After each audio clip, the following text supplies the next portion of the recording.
Welcome to Grow Fast, Grow Smart, the PI Playbook by Accelerator, the podcast exclusively designed to help personal injury law firms reach their full potential and serve their clients better. Today's episode is hosted by Micki Love, president of CJ Advertising and co-founder of Accelerator Law Firm Consultants. Hey friends, Micki Love here. I am with Chad Dudley, and we are ready for another exciting episode of our podcast. Welcome, Chad. No, good to be here. Always fun to do our podcast here. I just have to say, I guess you thought 2026 should just kick off with a bang this year. Is that what's happening right now in the industry? Yeah, no, it's been exciting. There's a lot of things going on in our space, and we decided to get up in the middle of it, and here we are. I feel like you've always been a disruptor in the best way in the personal injury space, so I shouldn't be surprised when I see the pike from you guys. But you've got two really big things that are happening this year. There's a book. Tell us a little bit about that. Yeah, so I've been working with firms. I don't know as long as you, Micki, but been working with firms for a while. for a while. I know we've been working together in firms, for at least 15 years. But I decided to write a book on what are the, I've worked with solo practitioners, signed up a few cases in one market, to massive firms that are in several states and signing up, 1,000+ cases a month and everything in between. And I sat down and go, okay, this has been awesome. I've worked with probably 250+ firms, and going, if I could give someone advice, what are the 7 things that I would recommend that they all have in common? That 7 things that all these successful firms, regardless of size, all have in common. And I wrote those 7 things down, put together in the book in detail about how to apply them to your firm. And it's going to be out with Trial Guides. Trial Guides is an awesome platform. I'm so excited to be associated with them. Big fan of all their authors, all their books, all their different things. And so that should hit the bookshelf March is my guess. We won't commit to that date exactly, but we'll hold you accountable to that March timeframe for sure. So yeah, but 7 Disciplines for Successful Firms is the book, and so go find it. You can pre-order it. Oh, sweet. So they can just Google it, and there's a platform they can find it on for sure. Is it on Amazon? Is it just? It's on the Trial Guides website, so trialguides.com. Perfect. Well, thank you. For those that don't know you, let's talk a little bit about why I call you a disruptor. I believe you were the first really to take dashboards, mainstream dashboards, or scoreboards, as some others call them, went to mainstream in the PI space. Yeah, gosh, it seems so long ago, right? I mean, but way back when everyone was, I think, they're using needles or some iteration of it. I know that built a few rudimentary dashboards through that platform, and then really started talking about the operational piece on how can firms get better results for the clients on a consistent basis, and just using data to look at the firm as a whole. And it really resonated with a bunch of people. This was, again, back in 2009. At that time, there wasn't many I don't think there's any consultants out there. I'll give a shout out to Atticus and Mark Powers. I think they were doing some great stuff and still are, but really is quiet. And so it was a novel idea. Started working with firms, and then with Vista Consulting and those guys, and getting that going. And then in 2018, when we bought CJ Advertising, and you and I said, hey, let's not just help them get cases in the door, but let's help firms, get systems and processes, and take all the things that we learned from working with other firms, and let's operation and apply those. And we saw CJ clients have incredible growth and great things happen there.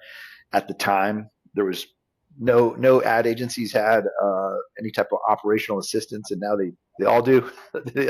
Everyone's doing it, and so that was kind of new. And now we've been seeing this thing where we've heard murmurs and conversations about consolidation in our space. And I think for us at Dudley DeBosier, we were watching this sort of evolve, and like anything else, you're like, okay, is this going to happen? And I believe the answer is yes. You can see it all over the place, where there's a bunch of entities out there that are trying to consolidate the personal injury space. And if it is happening, do you do nothing and just kind of sit by and wait to see what happens? That's never been our style. Maybe life would have been quieter if I had that bone in my body, but we've mostly been, okay, let's take some action and be a part of it. It was also a natural fit because, gosh, over the years we've been such an open book to so many firms. We've been pleasure of getting to know so many different firm owners, knowing their leadership team, and we're like, okay, if there's going to be people getting groups of firms together, we want to be in the mix of that. And so we looked at a partner that could help us with that. We looked for we vetted maybe 15 plus different private equity partners, and then what we decided to do is that, essentially when we look at our firm, we have helped other firms in a bunch of different ways. Our attorneys have helped firms, our non-attorneys have helped firms from an operational standpoint. And we looked at what is a way that we can deliver those services at scale to other firms across the country. And so what we decided to do, all of us, like, use third parties for medical record summaries, for demand letter writing, for answering intake, getting contracts, everything, right? And we said, okay, what if we took all of our team and basically said, okay, we're going to create an entity where they deliver those services not only to our firm but other firms, and then look for someone that believes in that and wants to invest in that. We found a partner that does want to do that, and so we set up a company that is the support for Dudley DeBosier and potentially the support for other law firms. Steve, James, and I are still 100% owners of the law firm. We make all decisions and run that law firm as we see fit. But in addition to that, we have an entity now that helps with the support part of the law firm, and we've found someone that wants to invest in that and help us grow that and scale it to help other firms consolidate, improve their services, what they do on a macro basis. Let's talk about that just a little bit because, in my opinion, you guys were the first ones that really came to market and said, "Hey, we're gonna do what's right by the client first." Mm-hmm. You took client communication to the next level. You guys took what people would consider mass advertisers to the next level by saying, "We're not only going to handle a lot of cases, we're going to handle a lot of cases really well." And we're going to pour into all the things that make sure we're increasing the average fee or the average case size for the client first, which was kind of revolutionary for the PI space because before that, nobody was really talking about how to make sure the client was taken care of in the best way. Is that some of what's motivating this for you guys so that you can? Yeah. My first year out of law school, and I worked with a firm, and I was fortunate, really great attorneys, and they were working hard to get great results for the clients. And then I went to another firm, a smaller boutique firm, really, really great firm, and they really cared about their clients and wanted to get good results. And then got to another firm and similar things. And so you got these, and I always talk about, like, yeah, there's these simple concepts like caring about your clients and getting great results for them, and then talking, maintain the lines of communications, and those are concepts that we can all get behind. I would like to think that some of the things that we've done that we've had success on is taking simple concepts and then fanatically applying them, implementing them consistently over long periods of time. And so if someone says, well, we're gonna call our clients, and then we go, well, okay, you know what, we're gonna have a client communication plan where as soon as they sign a contract, they get, they're gonna hear from this person within this amount of time, and then they're gonna hear from an attorney within this amount of time. Then we're gonna stay in communication with them. They're gonna get this sent to their house. They're gonna, and then we're gonna measure it with these dashboards. And then when we see something that's off, we're gonna step in and make sure that we're delivering the best quality service that we can. We're going to hire and retain people that also share that same vision. Like, there's a fanatical application of a concept that has always been embraced by the personal injury community, but the consistent, high level execution of it is really, I think, which allowed us to grow. And it's been cool to see when we did that at our firm, and then sharing kind of those strategies and those techniques with other law firms and seeing them experience growth, and seeing them experience good things, and seeing them get better results for their clients. That's always been part of who we are and what we do. And the idea was, and we've been doing it for, through consulting, through co-counseling on cases, we've been doing it for a decade. this is a way to, again, do more of it on a broader platform. And it was just a good fit, especially when it's happening all around us right now. Even if Dudley DeBosier wasn't doing it, there's a bunch of different entities that are working to, again, consolidate groups of firms. Yeah, I appreciate you bringing that up because I did hear your partner, Steve DeBosier, mention not long ago that, there's a lot of people out there doing it. They're just doing it quietly and kind of not bringing it to the forefront. But you guys Yeah. have really stepped out and been willing to talk about the fact that you've set up an MSO. You're still the managing partners of the law firm. You're managing the MSO. Like, it's still law firm driven. It's partner lawyer owned. So Yeah. I know there's some concerns out there in the industry. So talk to the listeners today about how you perceive those concerns that they have and if there's any validity to those concerns. Yeah, sure. No, I get it. There's and gosh, there's been, I completely understand it. Since the inception of our firm, I mean, just our North Star, the thing that we always ask is, what is in the best interest of our client? Will this help us get better results for our client? Is this, will this benefit them? How will it benefit them? And that's always been a part of our firm and continues to be. And so that's why it is important that we maintain complete control over how we deliver legal services, how we run the law firm, how we systematically try to get great results for our clients. And we're going, okay, well, gosh, us, like every other law firm, uses some type of, hey, we use this entity to do focus groups. We use this group to answer phones. We use this group to draft demands. We use this group to get medical records. We use this group to do all these different parts of the case. And what if we were to take, our team and create our own sort of support entity for our firm? And then again, we believe that if there's other firms that have interest, that we can then again deliver what we've been delivering for a decade in a more That's awesome. I do think that it's an important thing that you guys are doing because it's going to happen. It's a question of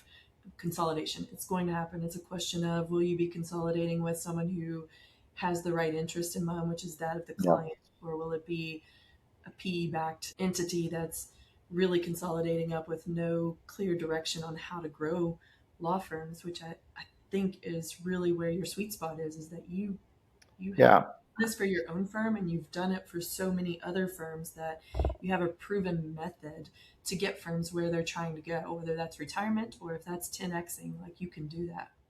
Yeah, it's a part of the reason why we looked at this. And again, we have this, we have the law firm that we all, Steve, James, and I, my partners, we own 100% of, and then we have the MSO, and I'll be the CEO of this managed services organization, this entity, so that we're, controlling the decisions made on both sides. And, we look at this and go, this is going to happen. It's been happening. And gosh, we've been, I don't want to say training for this for a bunch of years, but it's getting your own firm right is a challenge, right? It's a journey that each law firm owner goes on, and you do your best and you get help and try to figure out how to get there. And then if you're able to get that, and then you work on someone else's firm, and that's even a more, Micki, it's even more challenging, right? Go do this thing that you do in another jurisdiction with a whole new set of people, different personalities, in a different market, with a different culture. And to get good at that, I mean, like anything else, requires repetition. And so having done this for so many years, 15 plus years, and worked with so many firms, like 250 plus firms, and having, seen success in different, jurisdictions, different markets, like, okay, we got to do this because this is what we've been doing anyways. And if there is going to be this type of consolidation, it just makes sense for us to be in the middle of it. I love that. So if a firm is looking for expansion, if they're looking for retirement or their next best decade, what does this MSO have to offer to them that could make it attractive for them to reach out to you and consider this? Yeah, there's a bunch of different reasons that something like this would make sense, right? Do you want to take some cash off the table at your firm? Do you want to create a succession plan for your firm? Do you want to get some help in growing your firm? Do you want to maybe retire and have more discretionary free time? There's a bunch of reasons, good reasons, great reasons as to why something like this might make sense. And it's worth finding out more for. Just you can email us at cdudley@dudleydebosier.com. I think we'll put that somewhere in the link. But I think it's just to find out more, learn. Don't sit in a silo and pretend it's not happening. It's not going to happen. I would say be a little bit careful about if you want to be discreet. Be discreet with who you get, have those conversations with, because some will be discreet about it, and then there's some that will tell everyone about it. But find out more. There's there's things that exist through this opportunity that did not exist for law firm owners 2 years ago. It's crazy. And I think, Micki, you and I probably talk 10 to 15 firms every week. You probably talk to more firms every week. And so we just kind of assume that everyone knows and sees these things happening. But the chatter that we've heard and seen in the past 6 months has gone through the roof, and it is active. Well, if you could tell law firm owners just one thing about this opportunity, whether they're thinking about selling, partnering, or just planning their succession, what would you tell them? What would you tell them to do? I would say get more information on it. Call us up, get some more information. We want you to call us. We want you to reach out to us, but call somebody. Talk to someone that is in the mix on these things. Get some advice. And you may choose not to do it. You may look at it and go, this ain't for me at this time, at this place. And there's nothing wrong with that. It is worth looking into. Let's talk about, is this worth it to me at the moment, right? If they're a firm that's $5 million in EBITDA up through, 20, 30, 40, $50 million in EBITDA. Is this the right play for all sizes of firms, depending on their exit strategy? Or is this really only in play for larger EBITDA firms? Well, it's kind of like consulting. Like whenever I go work with a firm, one of the things that I'll ask is, why'd you call me? Not to question the whole, but going, what are you looking for from this engagement? Are you trying to aggressive growth? Are you trying to have more discretionary free time? Are you, trying to develop a leadership team? What are really getting in tune with what is the motivation for bringing me on as a consultant? This is very, very similar, right? Like there's a lot of things it could do. So you should find out what, and I mentioned some of those things. If someone wants to maybe retire, or someone wants to help get assistance in growing either through support or financially, if someone wants to have a more solid succession plan in place for them and their family, there's a bunch of different reasons to do it. Find out what is your reason and what is most attractive to you, if any, and then find out what it looks like for you. And so to answer your question, it can make sense for different firms of different sizes, depending on what their goals are. And again, if it's not the right play for you, then it's not. But you should find out, because there's just a lot of things happening in this space right now. And there's a lot of ways that it does make a lot of sense for a lot of people. I think the only bad question out there is the one that never gets asked. So it's always worth asking the question, is this right for me? And does it make sense for me right now? And having someone you can trust on your side to guide you through that is kind of paramount to really figuring out if it's the right deal for you. Because there's some, as with everything, there's bad actors in the world. There's going to be some bad actors that pop into this as it becomes more and more public over the time. So find an advisor, find somebody you trust. You can reach out to us at Accelerator. You can reach out to others across the country that are heavily involved, and we can make sure that you guys get pointed in the right direction. Chad, as we wrap up today, is there anything that you would want to leave the listeners with regarding what's going to be coming down the pipe in the personal injury space?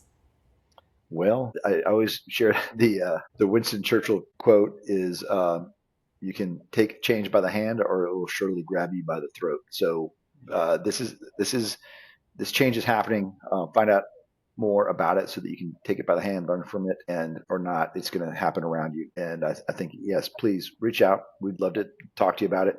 If not, call somebody, but please reach out. I know you're an avid reader, so before we go, what's the latest and greatest book outside of yours that you would recommend to everybody to grab a copy? What's actually a good one was Think Like a Monk by, is it Jay Shetty? Yeah, that's actually that's been a good read. Another one, which is actually a really, really good one, No rules. Netflix and the culture of reinvention, talking about how they challenge some very common ideology in growing a business, and really that's a really great book. I think those are the most recent ones I've put down. You're certainly applying the no rules with all the changes yeah, working through this year. All right, guys, so we want to thank Chad for joining us today. If you're interested in learning more about how law firms are interacting with MSOs and what this could mean for you and your firm, don't hesitate to reach out to Chad directly. Reach out to me if you have questions. Always happy to talk through any of this with any of you on any given day, because we love the personal injury space and we love helping firms make a difference in this space. So, Chad, thank you, and good luck to you and all the team at Dudley DeBosier. I know you're going to keep doing big things. Thank you, guys. Thank you. Thanks for listening to Grow Fast, Grow Smart, the PI Playbook by Accelerator. If you like what you heard today, don't forget to hit that subscribe button. Until next time.